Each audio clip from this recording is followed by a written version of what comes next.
사랑과 평강의 하나님이 너희와 함께 계시리라. 이런 말씀의 제목으로 함께 말씀을 나누겠습니다. 자, 오늘 우리가 고린도후서를 마칩니다. 고린도전서, 고린도후서를 거의 2년에 걸쳐서 우리가 계속 살펴보았습니다. 2년 동안 이 고린도전후서를 살펴보면서 어떤 교회가 되어야 할까? 우리 고린도 교회를 살펴보면서 우리 미남교회는 어떤 교회가 되어야 할까? 이런 것들을 생각하면서 좀 말씀을 살폈습니다. 오늘 고린도후서를 마치면서 바울이 소망했던 교회의 모습들을 한번 다시 정리해 보려고 합니다. 먼저 바울은 제2차 선교를 통해 고린도 지역에 복음을 전했고 약 1년 8개월을 머물면서 말씀을 가르쳤습니다.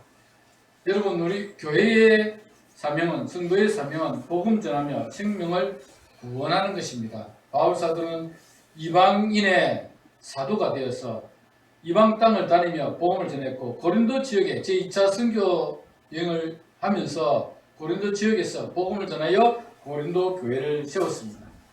그 고린도 교회에서 약 1년 8개월 동안 사역을 했고 이제 고린도 지역을 떠나서 안디옥으로 돌아갑니다. 왜냐하면 이제 또 3차 선교 여행을 해야 하기 때문에 1년 8개월의 가르침을 마치고 이제 안디옥으로 돌아가는데 가면서 누구를 목회자로 세웠습니까? 아볼로죠. 아볼로를 제2대 담임 목사로 거기에 세워두고 그리고는 이제 안디옥으로 돌아갔습니다. 안디옥에서 3차 선교여행을 준비하고 이제 안디옥 바로 3차 선교를 떠나죠. 에베소를 떠나는데 그런데 고린도 지역에서 사역을 하고 있던 이 아볼로가 고린도를 교회를 떠나는 겁니다. 그리고는 에베소로 왔습니다.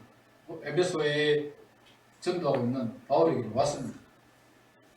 왜 왔습니까? 고린도 교회가 너무 많은 문제가 생겼고 또 고린도 교회가 여러 가지 어려움에 처하게 되니까 아볼로가 감당하지 못하고 바울을 찾아왔던 것입니다.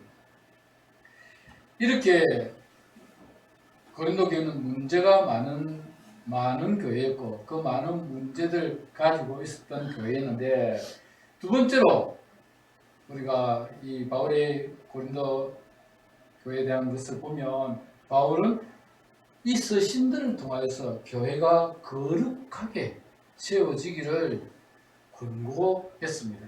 교회는 거룩한 교회가 되어야 하기 때문에 여러 가지 문제들을 특별히 고린도 전서를 기록하면서 너희가 이런 문제가 있다고 하는데 너희들이 이것들을 고쳐가야 된다. 너희들이 이런 문제를 해결해 가야 된다. 라고 하면서 고린도 전서에서는 그런 교회의 많은 문제들을 지적했습니다.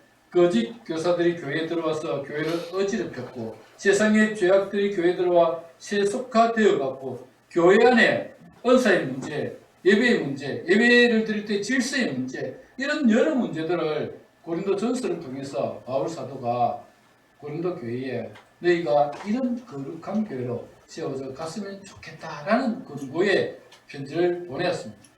그런데 그들이 그 편지를 받아들고 거룩한 교회로 진리 위에 우뚝 서면 좋겠지만 그렇지 못했죠. 더 문제가 복잡해졌습니다. 거짓 사도들이 바울의 사도권을 부정했습니다. 그래서 바울은 사도가 아니다. 부정하고 뿐만 아니라 바울이 저는 복음까지도 위태하게 되었습니다. 교회 조립마저 힘들게 되니까 바울이 두 번째 편지를 보냈죠. 두 번째 편지는 무슨 편지라고요? 눈물로 쓴 편지. 눈물로 쓴 편지를 보내었습니다. 기도편으로 보내었습니다. 그래서 너희가 그렇게 해서는 안 된다. 교회가 정말 진리 위에 굳게 서야 된다.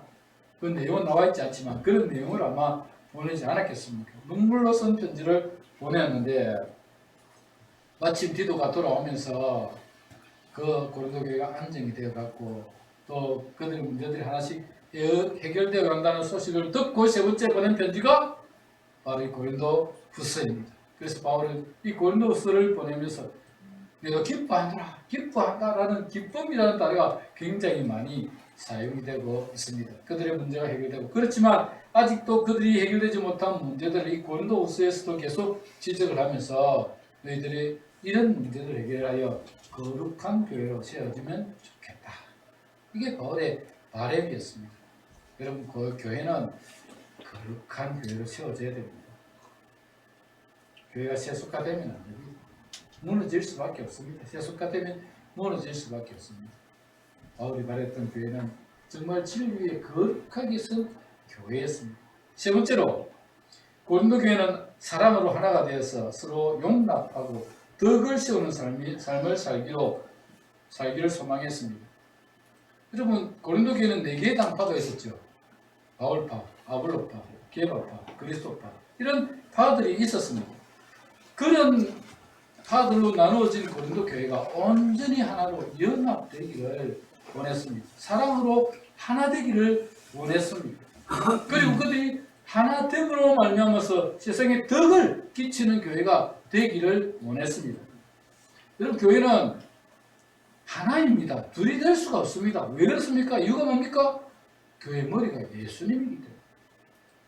머리는 하나인데 몸이 2개면 기형입니다. 그렇지 않습니까? 하나이신 머리 대신 예수 그리스도께서 우리에게 말씀하실 때 그 말씀에 순종하고 우리가 하나가 되어 각 지체가 되어서 그 지체들이 각각의 자리에서 최선을 다해서 섬겨갈 때 교회는 아름답게 한 몸을 이루어서 건강하게 성장해 가는 것입니다. 그래서 바울 사도는 이 고린도 전후를 통해서 하나가 되어야 됨을 많이 강조했습니다. 연합을 굉장히 많이 강조했습니다. 교회는 둘이 되면 안 됩니다. 하나가 되어야 됩니다. 서로 싸워서도 안 됩니다. 조금 섭섭한 마음이 있어도 좀 마음을 넓히십시오. 아량으로 품어주시고 이해하시고 그렇게 해야지. 변대기 소갈딱지처럼 요만해가지고 속이, 그래서 한마디 들었다고 내가 저거 반드시 내가 한 번은 갚아줄 날이 있을 거다 이러면 안 됩니다. 그러니까 아무것도 아니에요. 별 뜻을 한 것도 아니에요. 늘과 나량을 품어주시기 바랍니다. 그래서 우리가 완전히 하나가 되도록 노력해 가야 할 것입니다. 네 번째로, 바울은 본이 되는 삶을 살기를 원했습니다. 바울은 복음을 전하기 위해, 그리고 교회를 세우기 위해서 참 많이 수고하고 애썼습니다. 그렇죠? 거짓 교사들이 교회에 와서 그들이 마치 영웅당처럼 자기들이 행한 일들을 막 자랑했지만 바울이 뭐라고 했습니까? 너희들이 히브리인이냐? 너희들이 그리스도인이냐? 정신없는 말을 하거니와 나는 더욱 그러하도다 하면서 바울이 얼마나 많이 수고했는지를 자신이 자랑했죠. 그리고 마지막에 뭐라고 했습니까? 그러나 나는 나의 약한 것을 자랑합니다. 이 모든 것은 하나님이 하신 것이다. 내가 약하기 때문에 하나님이 나와 함께 하셔서 이 모든 일을 행하셨다라고 하면서 나의 약함을 자랑한다 했습니다. 바울이 자신이 그렇게 교회를 세우기 위해서, 복음을 전하기 위해서 수고하고 애쓰고 노력했던 본을 보여주었던 것처럼 고린도 교회도 본이 되는 삶을 살았으면 좋겠다. 말만 하는 교회가 아니라 거짓 사도들이 말만 번지르르 하고 또 행동을 따라주지 않는 그런 삶이 아니라 정말 바울처럼 오른손이 하는 일을 왼손이 모를 정도로, 바울은 자랑하지 않았죠. 이 거짓 교사들 때문에 자신이 어쩔 수 없이 자랑한다라고 하면서 자신의 일들을 자랑한 거 아닙니까? 그것처럼 여러분, 말만 번지르하게 하는 것이 아닙니다. 정말 주님의 교회를 위해서 수고하고 헌신하지만 오른손이 하는 일 왼손이 모르도록 그렇게 헌신해 가면 우리 주님이 다 하십니다. 그리고 성도들도 다 알게 되어 있어요. 지금 당장은 모를 수 있습니다. 그래서 섭섭한 마음이 들 수 있습니다. 그런데 조금만 시간 지나보십시오. 하나님이 다 드러나게 하십니다. 다 드러나게 하십니다. 그래서 여러분, 본이 되어야 됩니다. 본이 되는 삶을 살아야 됩니다. 세상에서도 교회에서도 본이 되는 삶을 살아가시기 바랍니다. 마지막 5번째는 바울이 지도자를 양육하고 세우는 일에 힘을 썼습니다. 바울은 교회를 세운 이후에 그곳에 지도자를 세워서 교회가 스스로 운영되고 성장하기를 바랬습니다. 교회가 바울 사도에게만 의존하지 않고 자체적으로 덕을 세우고 복음을 전하는 공동체로 자리 잡도록 돕는 역할을 바울은 하기를 원했고, 교회가 스스로 그들 가운데서 일꾼들이 세워지고 그들 가운데서 교회가 든든하게 세워지기를 원했습니다. 여러분, 교회는 말씀을 가르쳐 성숙한 성도들로 세워가는 역할을 해야 합니다. 성도들이 성숙해지면 그들이 교회를 이끌어가는 지도자로 세워져 가는 것입니다.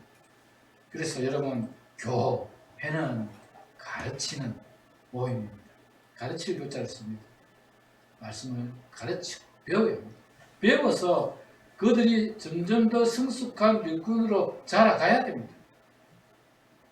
성숙해지면 교회 일꾼이 되어서 그래서 주님의 교회를 아름답게 이끌어 갈 수 있어야 됩니다. 바울 사도가 말했던 교회의 모습들, 고린도전서를 통해서 이렇게 한 5가지 정도로 그렇게 말씀을 드렸습니다만, 더 세세하게 하면 많겠지만 요약해서 이 정도로 여러분에게 말씀을 드리면서, 우리 미남교회도 그런 좀 바울이 원했던 그런 교회, 거룩한 교회, 또 본이 되는 교회, 그리고 말씀을 가르쳐서 성숙한 성도를 세워가는 교회, 또 하나 되는 교회, 이런 교회들로, 복음을 전하는 교회들로 그렇게 아름답게 세워져 갔어. 그래서 정말 교회가 본질을 회복하고 교회가 교리스의 역할을 잘 감당하는 그런 우리 미남교회가 되면 참 좋겠다는 생각을 가집니다.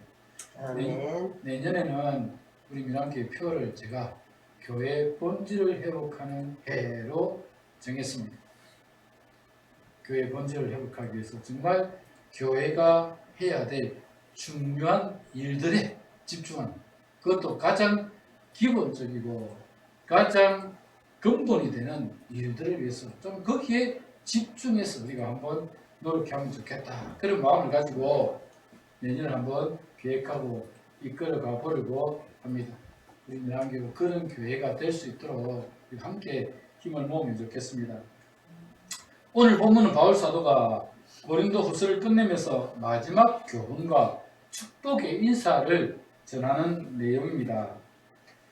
먼저 바울의 마지막 교훈에 대해서 살펴보면 오늘 본문 11절에 보면 이렇게 기록되어 있습니다. 마지막으로 말하는 형제들아, 기뻐하라. 온전하게 되며 위로를 받으며 마음을 같이하며 평안할지어다. 또 사랑과 평강의 하나님이 너희와 함께 계시리라. 거룩하게 입맞춤으로 서로 무난하라. 그렇게 말씀하고 있습니다. 여기 보면 바울이 마지막으로 권면하는 내용이 5가지가 나옵니다. 그 첫 번째가 뭐냐면 기뻐하라. 형제들아, 기뻐하라 라는 내용입니다. 여러분, 기쁨과 감사는 항상 같이 이렇게 움직입니다. 감사가 없는데 기쁨이 생길 수 없습니다. 여러분 마음에 감사가 없는데, 원망과 불평이 있는데 절대로 여러분 기쁨이 생기지 않아요. 그래서 감사하는 마음이 있어야 거기에 기쁨이 주어집니다.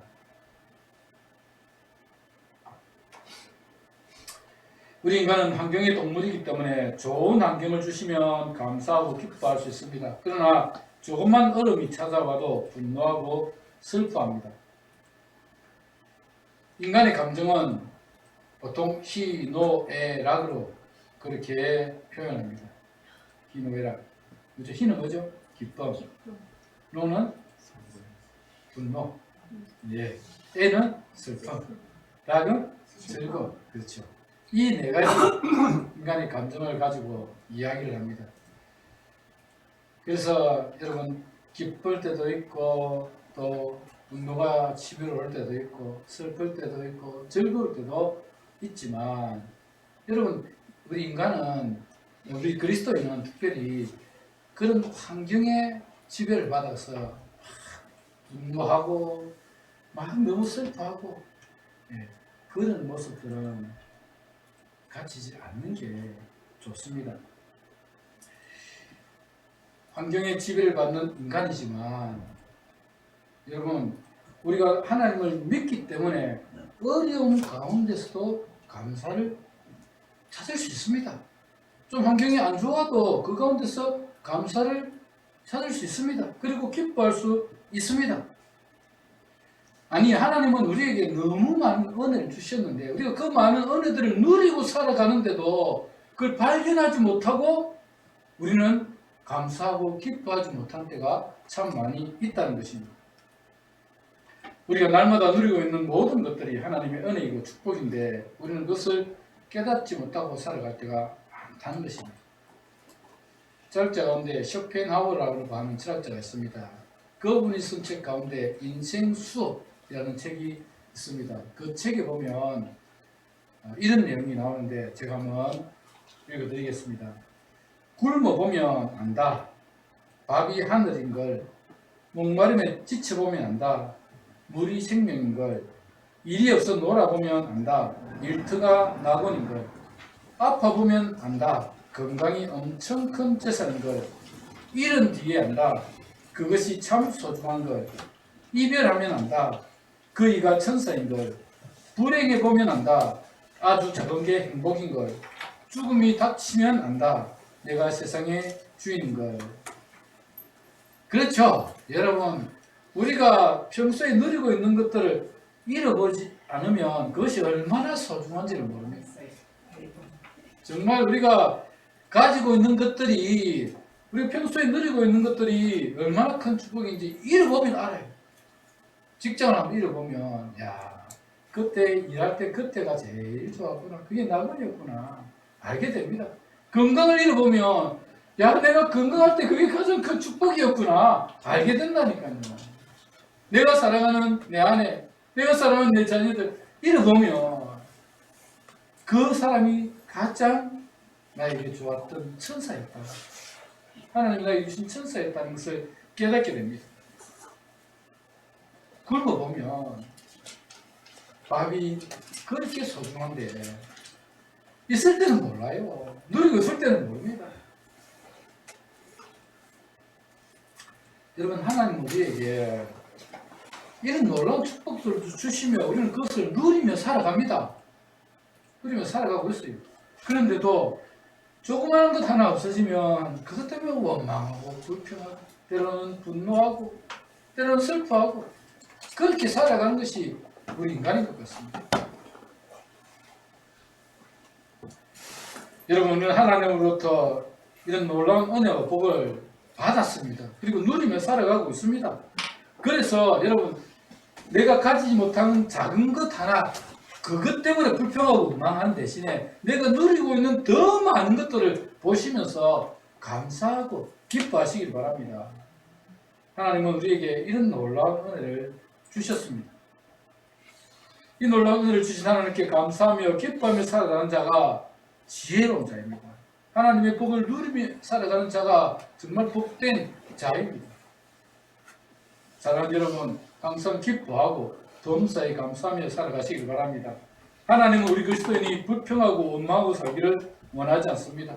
분노하고 슬퍼하며 살기를 원하지 않습니다. 어떤 상황에서도 하나님 주신 은혜에 감사하며 살기를 원하십니다. 여러분의 삶이 기쁨과 감사로 넘쳐나시길 주님의 이름으로 축복합니다. 두 번째로는 온전하게 되라 그렇게 말씀하고 있습니다. 온전하게 된다는 말은 저는 다른 말로 성숙한 그리스도인이 되는 것이다 라고 말하고 싶습니다. 사실 우리 그리스도인이 예수님처럼 온전해질 수는 없습니다. 그렇지 않습니까? 전혀 죄도 짓지 않고 또 실수도 하지 않고 그렇게 살아갈 수는 없어요. 그런데 날마다 성숙해져 가야 한다는 것입니다. 젊었을 때는 실수를 자주 합니다. 그리고 젊었을 때 실수는 사람들이 기웃기 봐줍니다. 어린 아이들이 뭐 하다가 실수하면 아이니까 그럴 수 있다. 우리 젊은 사람들이 또 직장생활 하다가 또 사업을 하다가 한번 또 실수해서 실패했습니다. 젊음이 있지 않습니까? 한번 실수한 그에게 이야기된다. 그것을 발판으로 우리가 한번 더 도전하면 된다. 그렇게 말할 수 있습니다. 그런데 나이가 들어갈수록 실수를 줄여야 돼요. 제가 느낀 게 그거예요. 이제 60이 다 돼가는데 60이 다 돼가면서 느낀 게 그겁니다. 나이가 들어갈수록 실수를 줄여야 합니다. 나이가 들어가면 실수하는 것을 사람들이 봐주지 않습니다. 그만큼 나이 먹고 또 실수하나 또 실패하나 그런다니까요. 여러분 나이가 들어갈수록 실수를 줄여야 됩니다. 그게 성숙해져가는 과정입니다. 그래서 저는 무엇을 하든지 꼭 한 번 더 확인을 하고 또 한 번 더 확인을 하고 이렇게 하려고 굉장히 노력합니다. 왜냐하면 실수하면 안 되잖아요. 나이가 이만큼 들었는데. 그래도 가끔씩 실수하긴 하지만 그래도 최대한 실수를 하지 않으려고 주부의 글자 하나도 틀리지 않으려고 몇 번 확인하고 그렇게 합니다. 여러분.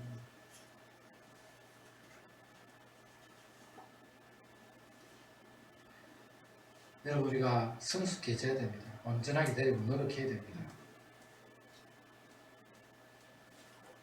우리의 믿음의 연수가 늘어갈수록 나이가 들어갈수록 우리는 더 성숙해져야 되고 온전한 사람이 되려고 노력해야 됩니다.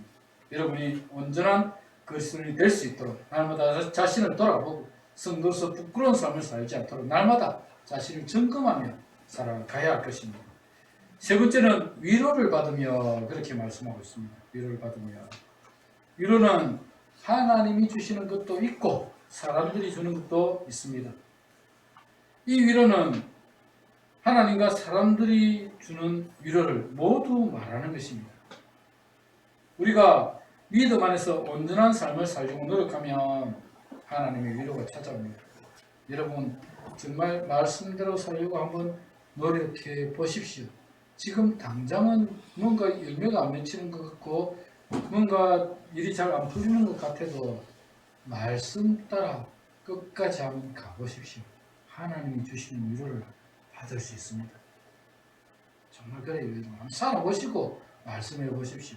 하나님 말씀대로 순종하며 끝까지 가보시면 하나님이 주시는 위로를 여러분 받게 됩니다.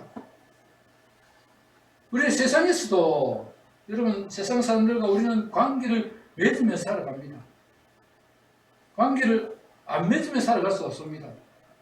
바울 사도가 뭐라고 했느냐면 우리가 만일에 그들과 관계를 끊는다면 우리는 세상을 떠나야 할 것이다.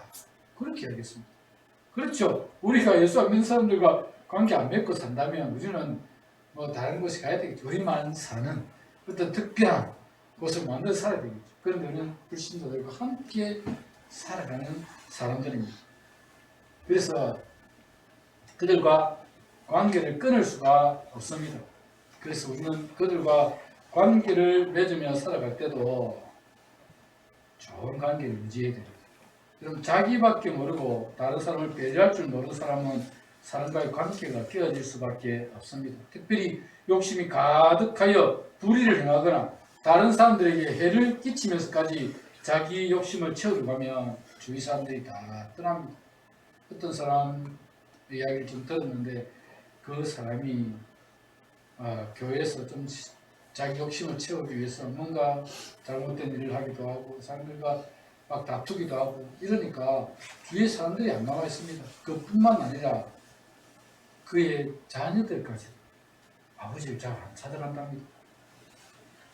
여러분 우리가 욕심이 가득하고 나밖에 모르면 주위의 사람들이 다 떠나가게 되어 있습니다.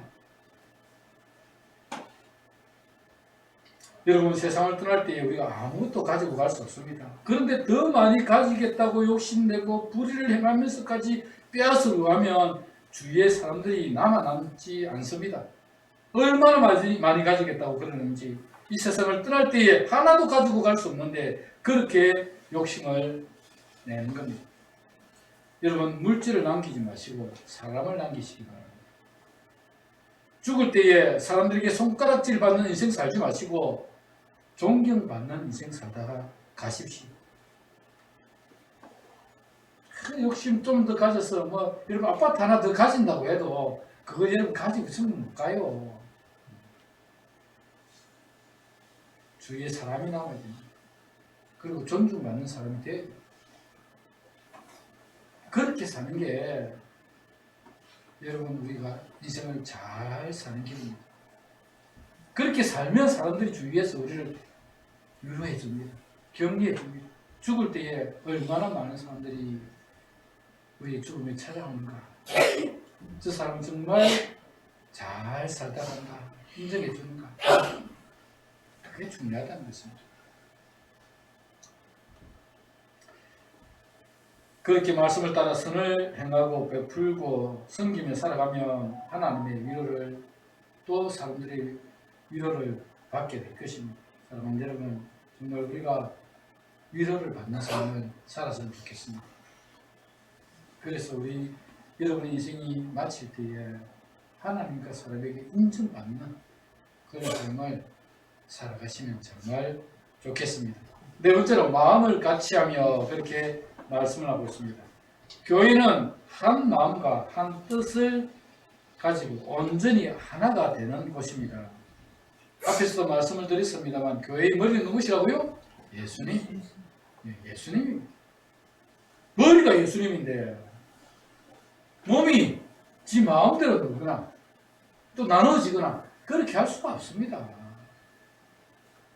머리가 명령하시면 그 명령을 따라서 손발은 하나가 되어 움직여야 됩니다. 건강한 교회는 정말 맡겨진 사명을 잘 감당하여 교회가 건강하게 성장해 가는 것입니다. 절대로 교회가 분열되어서는 안 됩니다. 분열 안 돼도 그렇게 하세요. 분열하면 안 돼요. 한 마음과 한 뜻으로 온전히 하나를 이루어야 합니다. 항상 그리스도의 말씀에 순종하며 서로 이해하고 존중하며 낮은 자리에서 섬길 줄 아는 교회가 되어서 건강하게 성장해가는 유명한 교회가 되었으면 좋겠습니다. 마지막 다섯 번째는 평안함입니다. 평안함. 평안은 히브리어로 뭐죠? 샬롬입니다. 샬롬. 샬롬의 축복은 이스라엘이라면 누구나 공감이 되는 축복입니다. 이스라엘은 지리적으로 강대국들 사이에 끼어 있어서 전쟁이 끊임없이 일어나는 곳입니다. 여러분 이스라엘이 전쟁이 멈춘 적이 없었습니다. 여러분 강대국 사이에 항상 놓여 있었기 때문에 그게 강대국이 서로 전쟁을 하면 그 사이에 끼어 있어서 전쟁이 안 일어날 수가 없습니다. 그리고 또 가장 핵심이 되는 곳이었기 때문에 중심지에 있었기 때문에 그래서 전쟁이 끊임없이 일어났습니다. 지금도 이스라엘은 전쟁이 계속되고 있죠. 네, 계속되고 있습니다. 우리나라도 여러분 강대국들 사이에 있지 않습니까? 중국, 러시아, 일본 사이에 딱 끼어 있어 가지고 우리나라도 전쟁이 거의 거칠 날이 없었다고 합니다. 지금처럼 70년이 넘게 평화를 유지하며 살았던 데가 거의 없다고 합니다. 그만큼 우리나라도 전쟁 가운데 있었던 나라예요. 그래서 우리가 이스라엘의 형편을 어느 정도는 이해할 수 있다고 생각합니다. 그래서 여러분 이스라엘 사람들이 만날 때 있었던 뭐죠? 샬롬입니다. 평안, 하나님의 평안이 평안하시기를 그렇게 그게 이스라엘 백성들의 인사입니다. 제가 히브리어를 놓지 않기 위해서 히브리어 그 사이트에 항상 들어가서 이렇게 보고 하는데 안식일 토요일이 되면 항상 그게 뭐가 뜨느냐면 샤밧 샬롬 샤밧 그러니까 안식 샬롬 평화 평화의 안식이 되기를 평강의 안식이 되기를 그렇게 항상 인사를 합니다. 그만큼 이스라엘인에게 있어서는 평강이 중요했고 또 그들에게 그들은 평강을 소원하고 있었습니다. 그 평강, 그 하나님의 평강이 그들 가운데 있기를 소원했고 그 평강이 교회 안에 있기를 원했습니다. 고린도 교회도 분쟁이 있는 교회 아닙니까? 다투고 싸우고 교회 안에도 평강이 있어야 됩니다. 주님이 주시는 평강이 있어야 됩니다.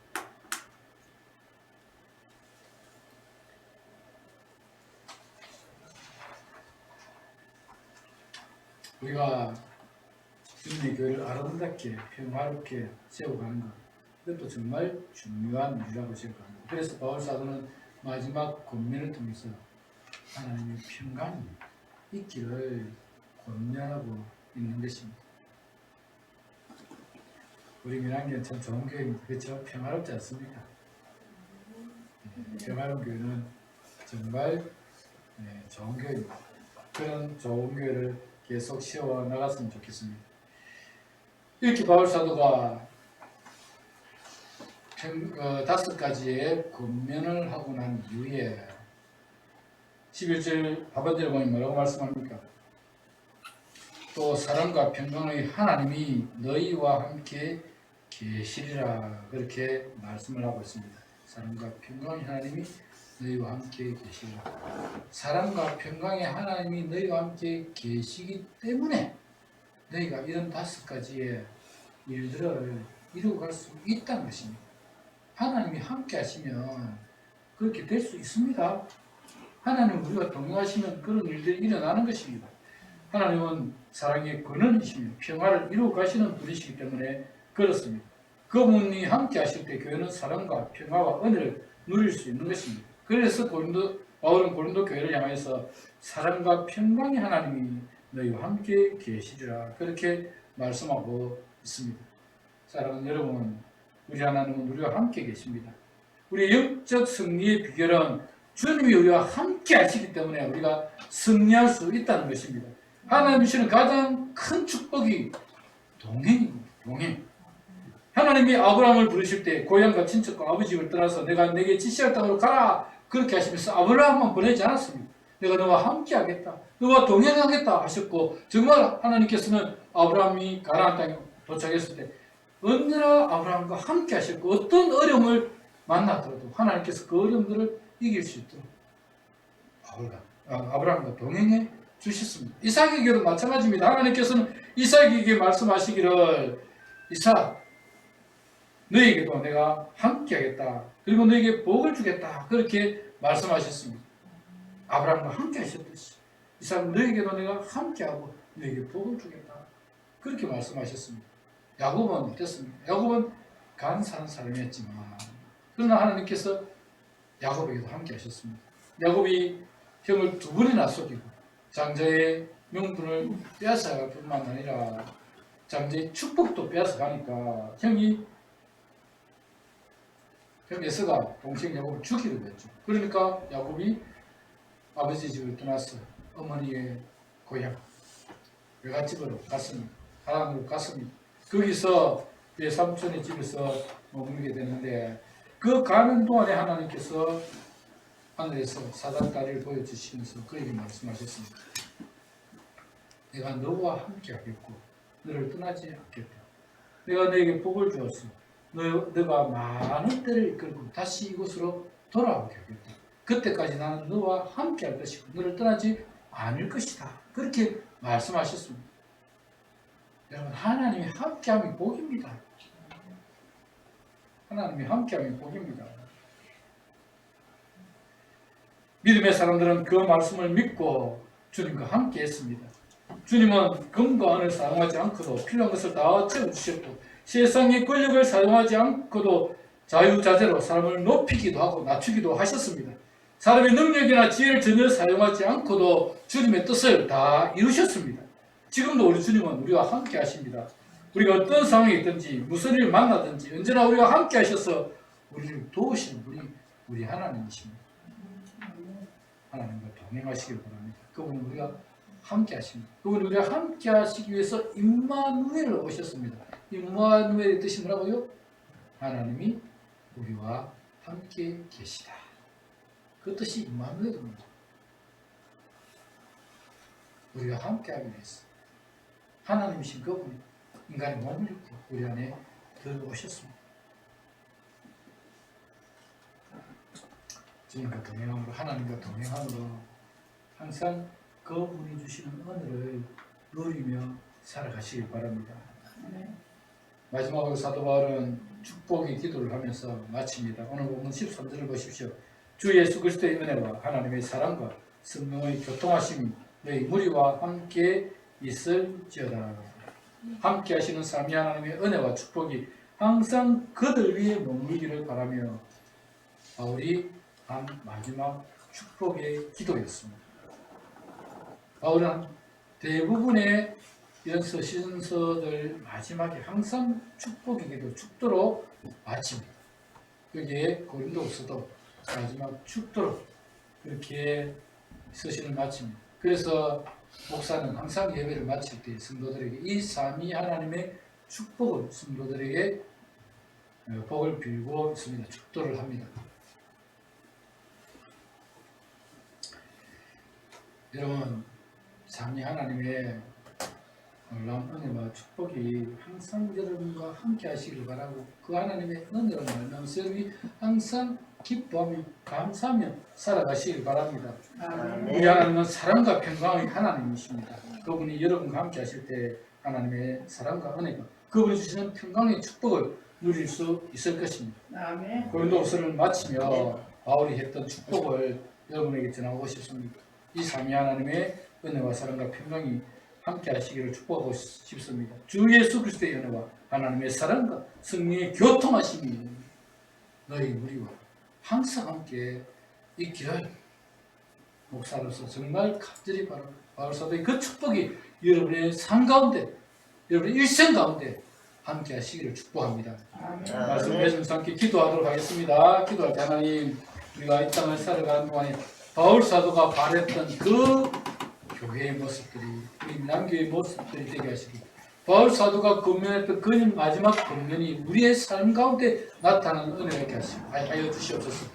하나님의 동행하심이 축복이며 그 축복을 깨닫고 그 하나님의 뜻을 이루어드리는 우리 삶 되게 하여 주옵소서. 다 같이 한번 통성으로 기도하도록 하겠습니다. 하나님 감사합니다.